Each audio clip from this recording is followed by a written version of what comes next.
69% of the people they don't want war. వద్దు, యుద్ధం వద్దు అంటున్నారు. అయినా మూర్ఖంగా అతను ఉంటున్నాడు. ఇక ఈ ఇరాన్ వాళ్ళు ఏమిటి, ఏం పోతుంది, మాది పోవాల్సినంత పోయింది, కాబట్టి మాతో పాటు అందరినీ ముంచుతామనేటువంటి వైఖరి వాళ్ళు తీసుకున్నారు.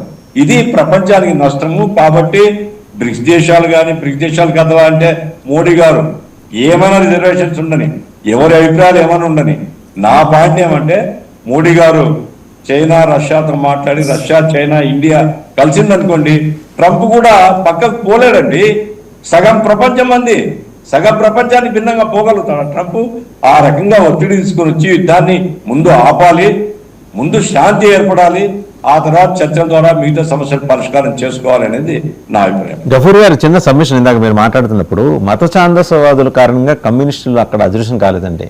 షా రెజీమ్లో షా చాలా నిరంకుశంగా వ్యవహరించడం వల్ల, ఈ కమ్యూనిస్ట్ లీడర్స్ అందరినీ చంపించడం వల్ల 1979 ముందర షా కొంత లివరేజ్ ఇచ్చుంటే ఆ రోజు కమ్యూనిస్టులు నిలబడి ఉండేవాళ్ళు. ఈ మత ఛాందసవాదుల ఎంట్రీ అక్కడ